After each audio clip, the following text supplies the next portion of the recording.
Hello, everyone, and welcome to the 2026 Let Your Life Speak event. Now, I would like to introduce and give a special thanks to Adobe Program Manager and Communications Business Operations, Ashley Cho.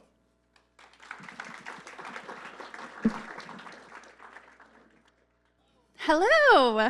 Thank you all so much for joining us today. On behalf of Adobe, thank you guys. We are so excited to have you all and to hear our students speak tonight. I really quickly just wanted to share a few words from my end on what this event means to me, and also, some reflections that I've had since getting started with this with Shelly. So I'm calling it 4 and 4. For those who I have not met yet formally, my name is Ashley. I am a program manager of communications and business operations here at Adobe. I work as part of our IT team. I promise you, IT is fun. And I just wanted to share some insights. So my backstory, I graduated university 4 years ago, and I think, ever since I started in this role, which was right after I graduated, this was a constant. Let Your Life Speak was something that I started supporting with Shelly right as I started in my first year at Adobe. So it kind of feels very full circle in a way, thinking about the last 4 years, not only personally, but also through these events. And I have 4 things that I wanted to share in the last 4 years. So that's what I wanted to get through. Really quickly. First off, I know it's weird to have the thank you slide in the beginning, but this was just more to call out thank you all for joining us. Thank you, San José City College, for always being so vibrant and wanting and eager to do these events. It is one of my favorite events of the year. And I love the pleasure of being able to do this with you all. So thank you for taking the time to be here, also on a Friday night. You could have gone and seen Shaq, DJ Diesel, in downtown San Jose today, but you are here instead, and I promise you we'll have just as much fun. Alrighty, my 4 things that I learned in 4 years. I think I learned more than 4, but the 4 that I would like to talk about today. So I graduated 4 years ago, like I mentioned, and one of the biggest things for me during that year was honestly a lot of anxiety. I was a bit unaware of what I wanted to do, where I wanted to be. I did not have a job lined up. Adobe was so far out of my mind at that point. And I didn't really feel very happy with myself. I mean, I got through all the checkpoints that classic people say you need to go through, but I didn't know what I wanted to do, right? And this is really the opportunity now when I could do whatever I wanted to do. I didn't have to go through GEDs that I didn't want to take or random things like that. And something that I realized that I had a lot of passion in that I did not invest in prior to graduating college was working out, being a bit more athletic. Personally, for me, it came in the form of weightlifting when I realized not only did I gain the freshman 15, I gained like the freshman 40 or something like that over my 4 years at college. Throughout my first year post-grad, I think something that I always thought about was you didn't come this far just to come this far. And I hate to say it, actually, maybe I love to say it, but I actually got this from a Drake song. I don't know if any of you know the song Search and Rescue, but in the middle of the song, there is a sample from Kim Kardashian, and she says this: I didn't come this far just to come this far. She's saying it to Kris Jenner and, totally different social class, but something that I think is relatable to us all. And something that I took not only in my weightlifting journey, my weight loss journey, but also through other areas of life, right? Like I realized that wasn't something that was only applicable to working out. It was something I could think about in every area. And I think this is something that's applicable to everyone, regardless of where you've been or what you've been through. We've all been through something, right? And we are, not gonna give up. We didn't come this far just to come this far. So that was the first one. Second one, and I'm gonna try to make this quick, community is the backbone of life. So in my second year post-grad, that is really when I started to take the lead from the Adobe side to help support these events. Now, this was last year's picture, but now 2 years ago, 2024, was the first one that I co-led with Shelly.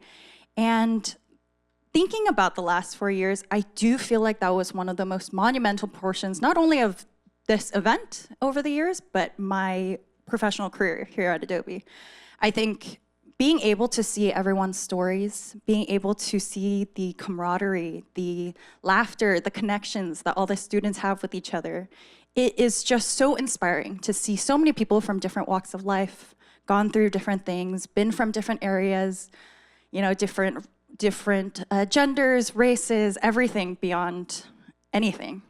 And yet, we all have this commonality of being here together in this room, sharing in our stories, and really connecting with one another. And that was honestly one of my biggest takeaways of that year after this event, was realizing how much community matters and how much of a wonderful community there is here today. So thank you all for joining us again. My third one, I'm almost done, I promise. My third one was my third year post-grad, which was last year. And truthfully, it was a tough year for me mentally. Went through a lot of personal things that, you know, we don't need to get into the nitty-gritty of things, but something that I learned was the time will pass anyways. This is one of my favorite sayings in general. And honestly, for me, I think it came from a few different places as to why this was my third year life lesson. One, again, some personal issues, being able to go through all of those, just knowing that at some point they'll stop, right? I think also another one for me was getting to a point now where maybe I wanted to learn something new. I had considered going back to school for grad school, or maybe pivoting my career, or even something as random as I wanted to start crocheting, wanted to start running, things of that nature. And, you know, when you start a new hobby, regardless of what age you are, it does always seem a bit intimidating. It seems like it's this large learning curve, and sometimes you get to a point where you're like, maybe I'm too old for this, or maybe, I don't know, it's not my thing. And I think something that I overcame this past year is, who cares if you're too old, too young, whatever. The time will pass anyways, so might as well try. And if it doesn't work out, you can pivot, and it's all okay. Alrighty, the last one, you know, this one is this year. So granted, we're not too far in the year, but I really wanted to call this out. Over the last week, I've done a lot of reflections on community. This is a picture of a few of my colleagues, one of them being Tony Van Winkle in the front with me. She is the VP who helps support all of these events. She was supposed to be here today, but was unfortunately unable to make it due to some personal reasons. But alongside her, the person I really wanted to highlight is the woman in the back. Her name is Shweta. She was one of our colleagues, and unfortunately, a few weeks ago, she unexpectedly passed away.